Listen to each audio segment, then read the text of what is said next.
selamat sore. Kembali bersama aku, Hasyam ceria dan penuh semangat, Diva di sini. One, two, three. Open your ears, open your eyes. Jadi, di episode kita kali ini, kita akan membahas tentang tema yang gak kalah serunya dari episode-episode sebelumnya. Tapi sebelum itu, seperti biasa, aku gak bosen-bosen buat kasih info ke kalian. Bagi kalian yang gak lolos SNBT tahun ini, gak usah berkecil hati dan bersedih, karena Politeknik NSC hadir buat kalian yang siap kuliah sambil bekerja. Di Politeknik NSC nggak hanya jam kuliahnya aja loh yang fleksibel, ada kuliah pagi dan malam.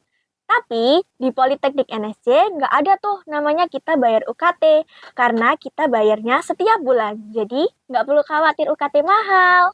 Buat kalian juga ada potongan 100.500.000 untuk kelas reguler. Jadi tunggu apa lagi? Kepoin kita yuk di web-web kita. Jangan lupa cek. Oke, tanpa berlama-lama lagi, mari kita sambut bintang tamu kita, Mbak Tasya. Halo. Kebetulan Mbak Tasya ini mahasiswa Politeknik NSC ya, Mbak? Benar. Semester berapa nih, Kak? Aku semester 4. Oh, semester 4. Ambil kuliah pagi atau malam? Aku malam. Oh, malam. Itu tuh ngambilnya kuliah aja atau sambil kerja nih, Mbak Tasya? Aku sambil kerja. Jadi aku paginya tuh kerja, malamnya aku kuliah. Oh, berarti kuliah sambil kerja gitu. Benar. Ya, kerja apa sih, Mbak? Aku kerja sebagai admin, juga sambil juga jadi host. Jadi aku double job. Oh, double job. Benar. Ganggu banget nggak sih, Mbak? Enggak sih, kalau misalkan ganggu itu enggak. Karena dua-duanya dari pihak pekerjaan dan juga kampus tuh suportif. Oke. Jadi kalau misalkan kerja itu juga ngasih aku shift yang pas gitu, dikasih dari Senin sampai Kamis itu shiftnya itu yang tentu gitu. Kalau pas Jumat Sabtu tuh baru aku di rolling. Kalau dari sisi kampus juga suportif banget, ini fleksibel juga kampusnya, dosen juga enak-enak, jadi nggak ganggu sama sekali. Oh, berarti nggak ganggu jam kuliah maupun kerja ya? Nggak ganggu sama sekali. Kita masuk ke tema ya, Mbak, pertanyaannya. Susah mana sih, Mbak, kerja sebagai admin atau host? Kalau susah sih enggak ya, soalnya aku dua-duanya tuh enjoy. Tapi kalau lebih seru host. Oh iya. Iya, karena aku jujur kalau misalkan kerja itu kan kalau kita happy itu seneng. Nah, aku tuh suka banget kalau interaksi dengan orang. Aku juga suka ngomong, jadi aku lebih enjoy, lebih seru itu di host. Ya, apalagi host kan bisa interaksi. Bener, gitu, lebih asik, nggak bosen. Kalau double job gitu gajinya gimana tuh, Mbak? Kalau gaji sih tetap, cuma kalau di bagian hostnya itu ada bonus gitu. Oh, okay. Jadi gajinya tetap, cuma di bagian hostnya itu ada bonus sendiri. Bonusnya itu dari apa? Dari dari 1% dari penjualan. Oh, oke. Jadi setiap barang yang dijual dapat bonus gitu. Setiap sesi live. Oh, oke. Buat Mbak Tasya sendiri nih, wajar nggak sih, Mbak, double job kayak gitu? Sebenarnya itu relatif ya. Kalau misalkan dari sisi diri sendiri yang menjalani pekerjaan, dari atasan itu suportif, itu menurut aku wajar aja. Kalau dari perusahaan yang aku sekarang tempati itu menurut aku wajar, karena dari pekerjaan juga tidak terlalu berat. Aku juga nggak yang tertekan, dan juga atasan aku juga support kayak gitu. Kalau misalkan pekerjaan itu berat, atasannya toksik, terus dikasih double job, itu baru menurut aku nggak wajar. Oh iya. Jadi ada nggak sih, Mbak, kayak tuntutan dari perusahaannya Mbak sendiri gitu?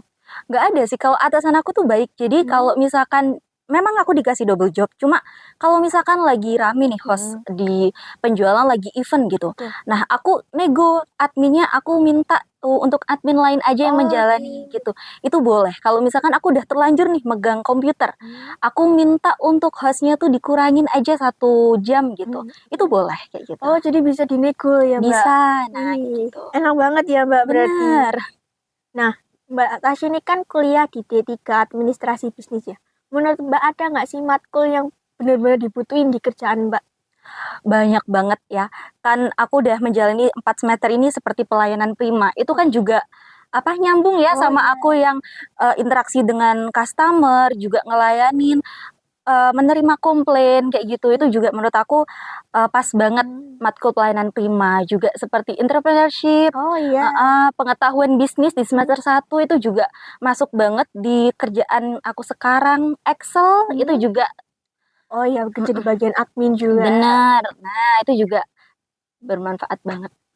Nah, biasanya nih, Mbak, itu tuh kan double job. Mbaknya itu ngadmin dulu atau nge-host dulu?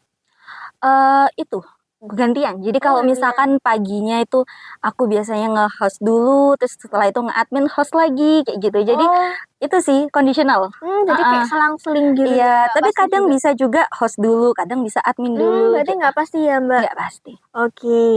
Menurut Mbak Tasya apa sih hal penting apa sih yang kita harus tekuni dari kuliah ini buat bekal kita di dunia kerja? eh kita melajari skill-skill baru aja sih. Menurut aku kalau aku kuliah di vokasi kayak gini tuh bener-bener apa ya, ngebantu banget gitu. Jadi kita nggak cuma belajar teori aja, itu bener-bener iya. langsung berlaku gitu. Aku juga nggak harus nunggu lulus dulu baru itu apa terpakai di pekerjaan. Misalkan aku paginya, malamnya itu aku belajar tentang itu, besok paginya aku bisa terapin di pekerjaan aku kayak gitu. Berarti kayak waktunya itu nggak kepotong ya sama kuliah aja. Kita Benar. juga bisa sambil kerja. Kalau boleh tahu nih Mbak, ceritain dong sedikit tentang pekerjaan atau job-jobnya Mbak Tasya itu apa aja sih? Aku yang tadi yang aku bilang itu double job, jadi host di beberapa marketplace. Jadi perusahaan aku itu perusahaan impor, tas impor, barang-barang impor, dan barangnya itu banyak, ada 800 produk lebih. Itu di beberapa marketplace dan semuanya online. Jadi kalau misalkan host itu ya ngejualin kayak gitu di beberapa marketplace juga, nggak cuma satu, beberapa akun juga. Nah untuk admin itu juga macam-macam, jadi mulai dari print resi, terus kita juga ngelayanin customer, menerima komplain, dan enaknya kalau misalkan aku bisa megang double job seperti itu dan itu nyambung. Jadi kalau misalkan nih aku menerima komplain dari live, misalkan ada yang komplain saat aku live, misal barangnya rusak gitu. Nah setelah aku selesai host, selesai streaming, itu aku bisa langsung nanganin, benar. Jadi aku juga nerima dan langsung menyelesaikan gitu. Berarti ibaratnya job yang Mbak Tasya ambil ini nyambung. Bener, makanya aku meskipun double job itu nggak tertekan gitu. Perusahaan itu geraknya di online aja atau ada offline-nya? Online semua sih kalau ini. Online semua. Jadi produknya dijual secara live gitu ya? Iya, benar. Sepengetahuan Mbak Tasya nih yang mengambil double job, penting nggak sih Mbak buat kita bisa multitasking di perusahaan? Kalau untuk aku pribadi sih penting, karena sebenarnya ini relatif ya jawabannya ya. Kalau aku pribadi, karena aku tuh 2 tahun bekerja setelah lulus SMK itu aku baru ini kerja gitu. Dan aku tuh nggak pindah-pindah, bener-bener pengalaman kerja aku tuh cuma di sini. Jadi kalau misalkan aku host aja nih, aku kerja di tempat aku sekarang bekerja cuma host aja. Terus pengalaman aku cuma host aja dong, kayak gitu. Nah makanya aku meskipun kerjaku di satu tempat, aku pengen nih untuk bisa mempelajari keterampilan lain. Aku jadi megang host juga megang admin. Jadi meskipun aku misalkan ditanya sama orang, aku memang kerjanya tuh cuma pengalamannya cuma sekali. Cuma aku bisa loh admin juga, aku juga bisa host kayak gitu. Jadi Mbak ini kerjanya dari SMK, lulus SMK itu ya? Benar. Berarti sudah masuk sini tuh udah kerja gitu ya? Udah. Oke. Menurut Mbak Tasya sendiri nih, tantangan multitasking itu bisa nggak sih Mbak dijalanin sama generasi Z yang dianggap sebagai generasi strawberry ini? Banyak ya yang bilang kalau Gen Z itu lemah kayak gitu, generasi strawberry. Tapi menurut aku enggak ya. Menurut aku Gen Z itu lebih realistis aja. Mereka nggak mau menjalani pekerjaan yang kayak sia-sia gitu. Kadang orang mikir Gen Z itu pemilih pekerjaan gitu. Padahal mereka cuma ya selektif aja milih pekerjaan, nggak mau rugi, pengen gajinya sesuai seperti itu. Jadi menurut aku sebenarnya mereka bisa, kayak misalkan kita juga Gen Z, buktinya kita juga bisa kerja sambil kuliah. Dari teman-teman aku yang lain juga banyak yang dia part time sambil kuliah, masih buka usaha juga kayak gitu. Jadi tergantung orangnya juga.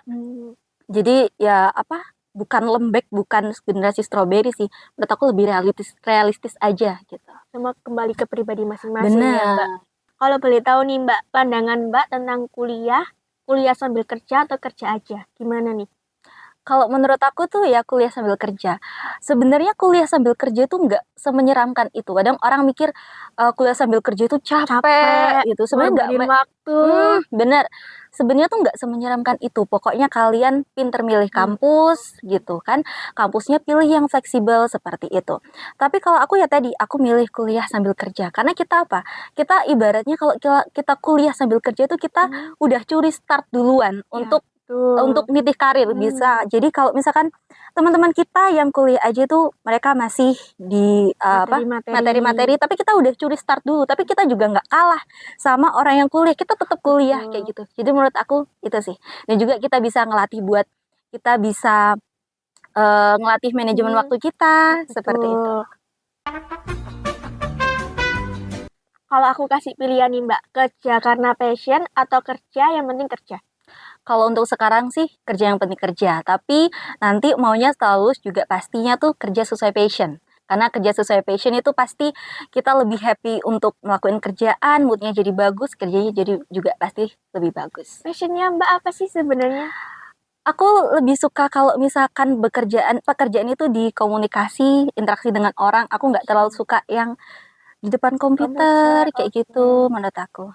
Berarti lebih senang di pelayanan gitu. Benar, pelayanan kayak gitu, komunikasi dengan orang. Dream job Mbak apa sih?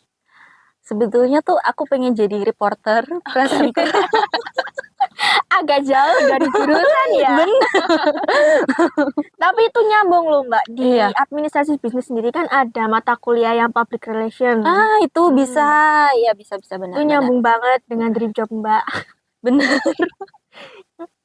Menurut Mbak Tasya sendiri nih, untuk anak-anak yang baru lulus sekarang ada nggak sih Mbak hal-hal yang perlu diperhatikan banget? Pasti mereka harus punya tujuan. Itu nggak harus mereka pikirkan, itu nggak boleh maksudnya. Nggak boleh dipikirkan tuh setelah lulus. Itu sebelum lulus mereka udah pasti harus memikirkan nanti gimana dia ke depannya, mau kerja, mau kuliah, mau kerja sambil kuliah, dan juga harus melibatkan orang tua juga. Kita konsultasi atau nggak gitu kalau kurang terbuka dengan orang tua bisa ke BK dulu. Aku juga seperti itu. Aku konsultasi sama mama aku tanya, sebenarnya mama aku saranin buat kuliah aja, cuma aku ngerasa aku pengen sambil kerja, pengen megang uang sendiri, seperti itu. Terus mama aku juga percaya sama aku, akhirnya ya disupport, ternyata saya bisa juga. Dulu tuh Mbak Tasya dapat kerja ini dari BK atau cari-cari sendiri? Ini aku cari sendiri sih. Oh, cari sendiri. Benar. Jadi naruh lamaran sendiri gitu-gitu ya Mbak? Benar. Sejauh ini Mbak Tasya udah kerja dan double job, gimana nih Mbak masalah finansialnya? Kalau aku sih, meskipun orang tua itu nggak bilang ya, kalau misalkan nggak bilang secara langsung kalau setelah lulus SMK ini kamu nggak dikasih uang lagi kayak gitu. Tapi pasti kita kan sebagai anak juga sadar diri seperti itu. Makanya aku kekeh banget mau kerja sendiri seperti itu. Jadi alhamdulillah aku bisa ngehidupin diri sendiri untuk semuanya di Surabaya ini, dan juga untuk kuliah kebetulan aku juga beasiswa. Jadi tidak terlalu terbebani. Benar. Gitu ya, meskipun aku apa-apa sendiri, mama juga sama sekali tidak membantu di finansial, tapi alhamdulillah ya itu tadi aku tetap sambil kerja, aku juga ikut beasiswa, jadi nggak berat. Aman gitu. Benar. Ya. Kita ke pertanyaan terakhir ya teman-teman. Kasih pesan dong Mbak buat teman-teman yang baru selesai sekolah dan nggak lolos SNBT tahun ini. Pastinya jangan menyerah, jangan sedih ya, karena juga hidup terus berjalan ya. Dan juga kalian bisa loh untuk nyari solusi lain, nyari kampus swasta. Banyak sekali di Surabaya ini yang kampus swasta bagus, UKT murah, fasilitas banyak, jam fleksibel, contohnya di Politeknik NHC Surabaya. Buktinya aku bisa loh sambil bekerja, bisa sambil kuliah, juga nilai tetap stabil, ya kan? Jadi kalian bisa banget untuk langsung daftar di Politeknik NSC, ada potongan 1.500.000 USP. Ya, buat kelas reguler. Jangan lupa ya. Terima kasih buat teman-teman semua yang sudah nonton episode kali ini. Terima kasih banyak buat Mbak Tasya atas sharing-sharing ilmunya. Jangan lupa klik tombol like dan subscribe. Dan jangan lupa tinggalkan komen jika ada pertanyaan. See you next time.